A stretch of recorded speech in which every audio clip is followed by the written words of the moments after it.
Hello students. देखो यहाँ एक पास्कल लॉ है, इट्स एप्लीकेशन यहाँ लिखा है। देखो सबसे पहले पास्कल लॉ समझो। पास्कल लॉ है क्या? तो देखो पास्कल लॉ ये कहता है जब किसी फ्लूइड यानी द्रव में जब प्रेशर दिया जाता है ना, जो प्रेशर होता है फोर्स बाय एरिया होता है।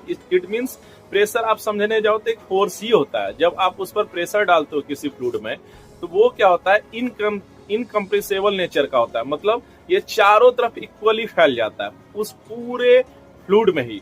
तो अब क्या होता है, इसका एक अच्छा यूज होता है हाइड्रोलिक मशीन में। देखो क्या किया जाता है हाइड्रोलिक मशीन में ना, एक्चुअली दो सेक्शंस होता है। एक छोटा वाला सेक्शन होगा जो फिगर F1 में दिख रहा होगा जहां फोर्स अप्लाई हो रहा है, और एक होता है लोड सेक्शन जहां पर F2 आपको दिख रहा होगा। तो जो अप्लाइड वाला फोर्स होता है उसका जो एरिया रखा जाता है वो छोटा रखा जाता है, और जो लोड वाला होता है उसका एरिया बड़ा कर दिया जाता है। तो अब होता क्या है, अगर एरिया बड़ा रहे ना तो जो फोर्स हम डाल रहे हैं ना उसका आउटपुट बहुत बड़ा फोर्स देके जाता है। यही हाइड्रोलिक मशीन्स का ये प्रिंसिपल होता है।